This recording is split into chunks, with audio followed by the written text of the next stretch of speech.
Let's take you back to what has been one of the big focuses. This morning we take you back here. What you're seeing is Bosmont Train Station up here in Johannesburg, and if you look carefully to the middle bottom of your screen in red for us, it is my partner in crime, my partner in news, Tumelo Mothotoane. Tumza joining us once again on the sidelines of the railway tracks. Hello to you, Tumza. We have a nice wide shot of you and your guest at the moment. Earlier you heard from Outer and a community leader, but we need to ask the questions, don't we, to PRASA itself. Yeah.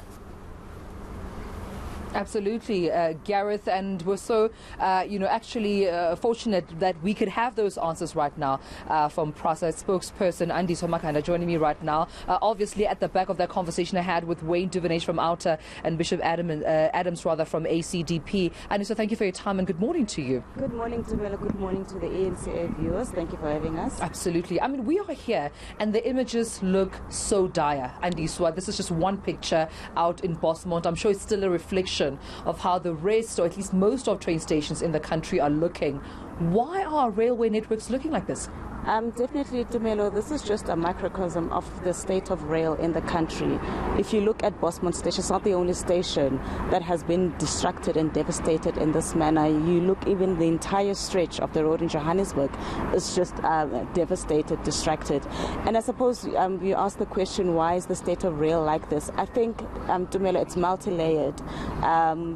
We can say it's theft, it's vandalism. I know that people are tired of hearing, but that is the truth of the matter, that when we went into lockdown, there was no transportation. The people were not using the trains much. And you should know that when trains are running up and down, it gives us some sort of protection because there's a lot of activity happening. But when lockdown happened, there was no activity happening much. And so people took an opportunity to come and vandalize and steal a lot of the railway network. Also, and I know that one of your guests alluded to this, the cancellation of the security contracts by the previous board had a very immense impact in terms of protecting the rail network and the infrastructure. And so, and you'll understand that these are criminal syndicates who know what they're doing. They know what to steal. I mean, copper is very valuable, and a lot of our lines are powered by copper cables. And so that was in for the taking. They took the electrical cables. In some of their lines, they took the tracks, anything that they could steal. They vandalized our stations, taking anything that was metal, bricks. They tore the entire infrastructure down. And so by the time we rose to come and look at the extent of the damage, it was, you could say it was too late. By the time you came to look at the extent of the damage, the state of the railway lines, and it was too late, was that a reflection on management's incompetence? Because I can imagine, surely there should be a security plan in place. As you mentioned, one, a contract given to a security company was obviously taken away. Wayne alleging that they're still receiving, payments, even though clearly there are no security guards in my side. But what does that say about management and its security plan? I wouldn't say management per se, because remember they cancelled the security contracts and the previous board, meaning that we couldn't deploy any security. It was left bare. And so even when lockdown came, you remember the business went stagnant. We couldn't even go out on tender in that period to get more security contracts, to get security companies to come and deploy. I mean, it was a frustrating period for us until there was clarity, until we could move forward to come and get the security contracts to come and deploy. But by then, it was too late. A lot of it was damaged, a lot of it was vandalized, a lot of it was taken. And these criminals are always 10, 20 steps back. We are trying to deploy as much as possible, but we're talking about thousands of kilometers of railway network. We deploy here, they go still in another part. So we've identified all the hotspots.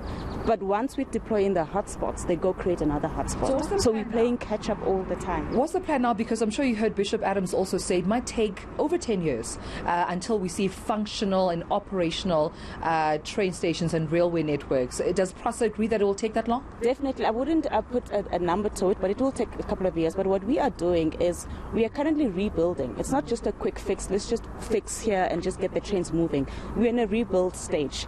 We have started in Pretoria, where Mabopane was brought back online, Saltsville was brought back online.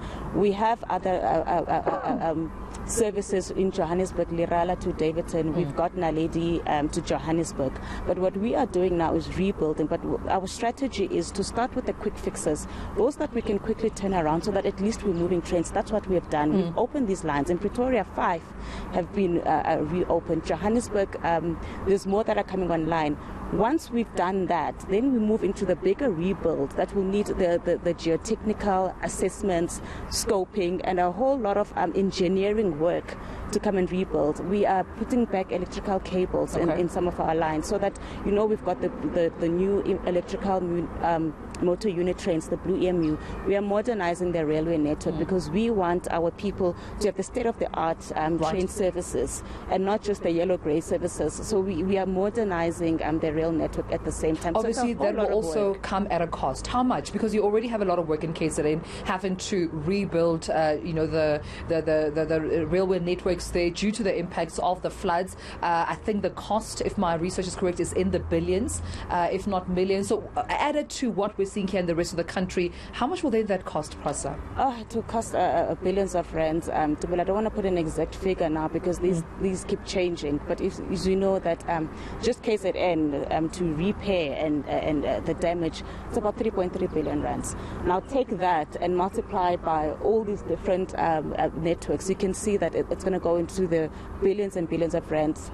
Even more than 20 billion just to fix the rail network across the country. Your message, Rana, before I let you go very briefly, to commuters who are frustrated, some of them telling us right here on eNCA as we're working this morning, to please expose what they are going through. They're suffering. This is probably one of their most affordable mode of public transport, if not the only affordable mode of public transport. They have to now fend for themselves in seeking alternative, expensive modes of public transport. What is your promise to South Africans right now as Prasa? I think, Tumelo, to the commuters who have been very, very frustrated because we are the cheapest mode of transport. I mean, for a ticket, it's 7 rands. That's very affordable. It's affordable to the poorest of the poor. And we want to say to them that they must bear with us. We are in the rebuild. This is their infrastructure. This is their rail network, not just Prasa's rail network. Right. It's theirs.